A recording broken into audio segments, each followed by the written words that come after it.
Before I started Full Sail University, I had always wanted to travel the world and learn about different cultures. But I knew that in order to do that, I needed a bachelor's degree. So I began searching for different universities and degree programs that interested me. That's when I found Full Sail University. I realized that media communications enabled me to do what I was subliminally trying to do through traveling the world, to tell a story, to communicate.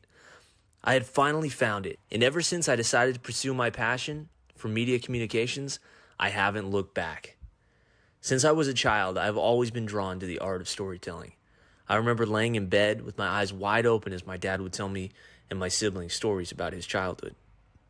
Even back then, I realized how important a good story can be in communicating between people. As I got older and had to start thinking about what I wanted to study in college, my mind forgot how important stories were as a catalyst for communication and marketing. Instead, I thought that there was no outlet for my passion and that I would have to find a boring job where I could actually make some money.